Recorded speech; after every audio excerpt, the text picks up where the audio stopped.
arek Surabaya, siapa nih yang nggak kenal dengan kuliner khas Surabaya, pecel semanggi? Setuju nggak sih kalau pecel Surabaya tanpa semanggi itu rasanya kurang mantap? Nah, kali ini kita mengunjungi lahan semanggi yang sangat luas yang menjadi sumber kelezatan kuliner pecel semanggi itu. Di balik lezatnya kuliner yang biasa disajikan dengan daun pisang yang dipincuk itu, pecel semanggi rupanya berasal dari kawasan Kelurahan Sememi, Kecamatan Benowo. Yuk ikutin keseruan kita melihat lahan semanggi.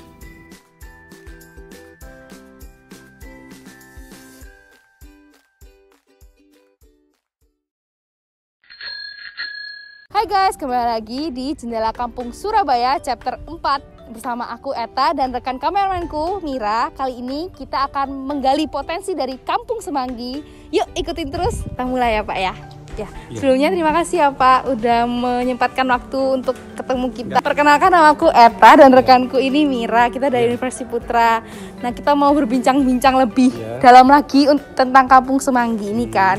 Pertama kayak kita mau nanya kenapa dinamai Kampung Semanggi sih Pak? Kampung Semanggi itu waktu dulu kan dari nenek moyang itu jualan semanggi.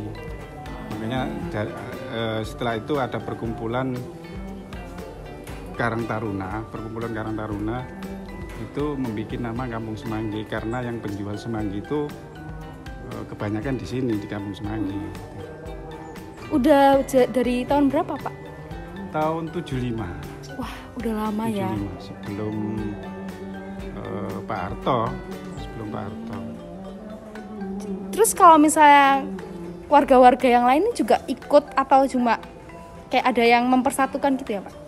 Kenapa bisa kayak tiba-tiba jadi Kampung Semanggi gini? Ya kemarin itu sebelum sudah diresmikan. Kemarin kan pertama kali diresmikan sama Pak Camat. Oh iya. Waktu itu membawa anak-anak jambore itu Mbak ke sini. Di sini menetap kalau nggak salah 1 minggu. Anak-anak kecil ditunjukkan kalau ini makanan khas Surabaya. Ya. Terus apa lagi? Terus setelah diresmikan baru kita bergerak dari ibu-ibu, bapak-bapak, akhirnya jadi yang petani padi? Itu beralih ke petani semanggi gitu. Terus selain di sini menurut Bapak ada nggak di Surabaya kayak kampung yang melestarikan mengembangkan semanggi, ada nggak Pak? Nggak ada ya? Selain Kampung Semanggi. Selain kampung di sini Benowo ini ya. Terus biasanya semangginya dijual kemana sih Pak?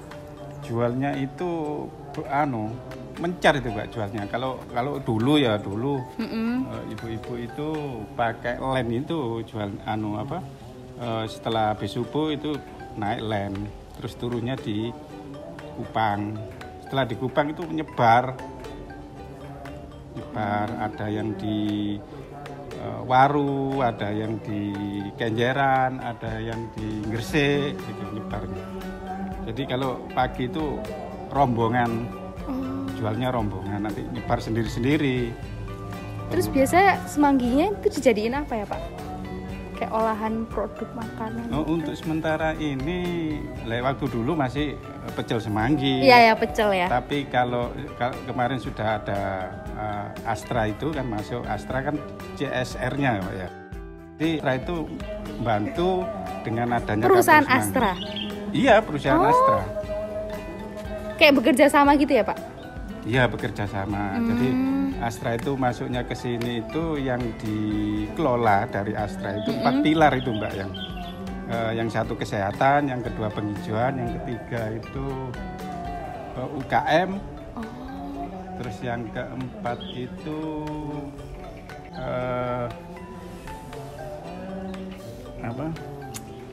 Taman Baca Mbak. Itu yang dikelola Astra. Jadi kemarin ini juga dari Astra, ini kan ini merupakan percontohan dari Astra, percontohan semanggi. Terus Gapuro pertama kali kan Gapuro yang ada tulisan Kampung Semanggi itu, nah itu dari Astra juga. Ya nanti ada lagi kemarin sudah mencairkan dengan anak-anak umur 1 tahun sampai 2 tahun itu dikasih obat-obatan Mbak. Terus Pak mau tanya lagi, kendala apa yang biasanya dihadapi buat Bapak buat ngembangin semanggi ini? Untuk selama ini? Iya, selama ini.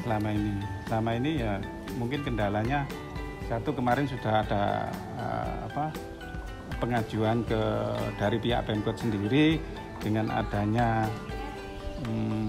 pengering. Itu kebutuhan yang paling penting itu pengering itu, Mbak. Misalnya kan kalau musim-musim penghujan seperti ini, semangginya banyak, terus nggak bisa untuk dikelola, baru dikeringkan. Oh, begitu. Tuh. Terus menurut Bapak ada nggak dampak dari pandemi COVID ini terhadap pengembangan semanggi ini? Iya. Bisa jelasin? Ya cuma kan kalau pandemi itu kan selama ini berapa? 2 tahun. Udah 2 tahun, ya, iya. 2 tahun lebih. Mungkin kendalanya dari yang penjual. Itu penjual. Nah, selama ini kan penjual biasanya 1 minggu terus-terusan, tapi kalau ada pandemi ini 1 minggu 2 kali. Dan juga risikonya yang penjual, kalau dijual di jalan-jalan itu risikonya ya berhadapan dengan Satpol PP gitu loh. Ya. Jadi kalau proses penanaman semanggi itu gimana sih Pak? Emang harus ada kayak ini nggak boleh gini atau gimana? Ada nggak Pak? Iya, prosesnya itu waktu penanaman pertama kali itu 1 bulan. 1 bulan baru panen. Jadi nanti setelah 1 bulan itu diambil, 1 minggu sekali diambil. Sudah. Terus-terusan nggak nanam lagi. Mungkin kedepannya ada pengembangan apa ya Pak untuk Kampung Semanggi ini? Pengembangan itu nanti dari anak-anak Karang Taruna. Karang Taruna itu nanti ada semacam olahan-olahan dari semanggi. Itu ada stik semanggi, ada bakso semanggi, ada berbagai macam cara. Cuma sekarang masih belum dikembangkan. Gitu. Masih belum pelatihan masih 1 kali dari Yusi kemarin tuh bakso semanggi itu. Terus harapan untuk kedepannya gimana Pak untuk Kampung Semanggi? Terus kayak harapan ya, Bapak? Harapan ke depan mungkin dari Kampung Semanggi ya kepingin ekonominya terangkat Naik, gitu iya. loh Pak. Karena selama ini kan ekonominya kempas kempis gitu loh Mbak. Jadi nanti ada pengembangan semanggi, Kampung Semanggi bisa nanti ekonominya terangkat. Mungkin dari Yusi, dari Pemkot sendiri nanti bisa kita sharing didengar, ya, dari Pemkot. Pak. Mungkin dari penjual-penjual semanggi itu ya mungkin minta tempat untuk penjual semanggi itu. Dan juga besok bisa jalan ke situ Mbak, nanti tak tunjukkan semanggi. Boleh. Nah, ini kita lagi keliling guys untuk lihat kegiatan warga di Kampung Semanggi.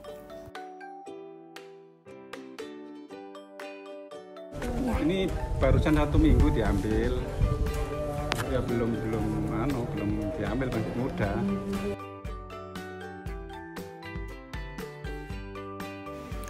Ini dia guys, tampilan semanggi yang lagi dijemur oleh warga-warga di Kampung Semanggi untuk dijual besoknya. Nah, kata Pak Loji, ini jemurnya nggak boleh kering-kering ya guys, nanti malah nggak bagus. Jadi cukup sampai kering aja, jangan sampai berubah warna. Karena nanti kalau dimasak malah jadi hitam.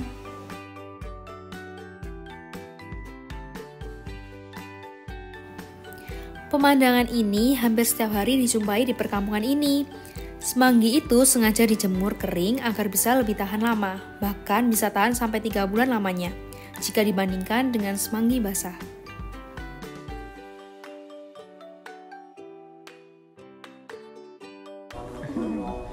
Emang harus dicabut-cabutin gitu ya Pak? Iya, ini kan nggak boleh batangnya ya? Batangnya. Nah ini kan nggak boleh ikut, ya ikut 1-2 gitu jangan apa-apa. Cuma kalau ikut banyak-banyak ya. Kok biasa jual itu dihitungnya per kilo kan? Bukan per itu. Per ini? Oh. Per taker itu. Berapa Pak kira-kira? Itu 2.500. Kalian tahu nggak sih guys manfaat dari daun semanggi? Mengonsumsi daun semanggi juga mampu meningkatkan kualitas tulang dan mencegah pengeroposan tulang atau osteoporosis. Jika dikonsumsi secara teratur, daun semanggi dapat meningkatkan kualitas tulang agar terhindar dari osteoporosis. Kandungan isoflavon pada daun semanggi juga dapat membantu melancarkan haid loh. Selain itu, semanggi juga berfungsi sebagai antihipertensi, mencegah lelah dan lesu, meredamkan demam, mengobati flu, anti diare, mengobati hepatitis, dan mengatasi radang tenggorokan. Nah, ini ada juga potret mural yang mendapatkan peringkat juara harapan 3 di ajang perlombaan mural se-Indonesia. Keren banget kan?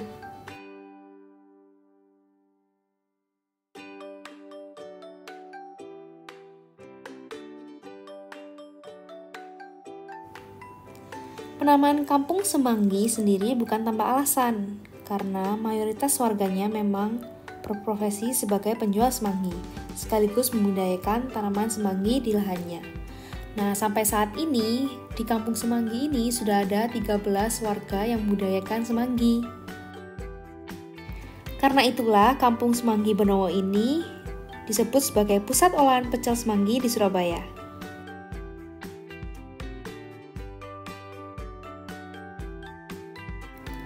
Melalui sesi wawancara ini, harapan Pak Loji untuk Kampung Semanggi Benowo ini yaitu ingin perekonomian mereka terangkat dan juga para penjual semanggi bisa mendapatkan tempat yang layak untuk berjualan.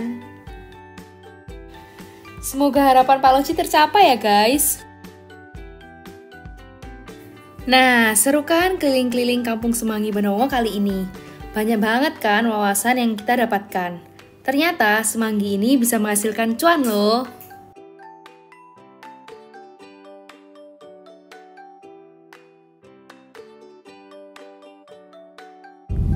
Nah, itu dia potensi yang ada di Kampung Semanggi beserta pengembangannya. Jangan lupa nih, besok kita bakalan ada chapter-chapter berikutnya yang gak kalah seru. Stay tune di Jendela Kampung Surabaya chapter berikutnya. Bye-bye!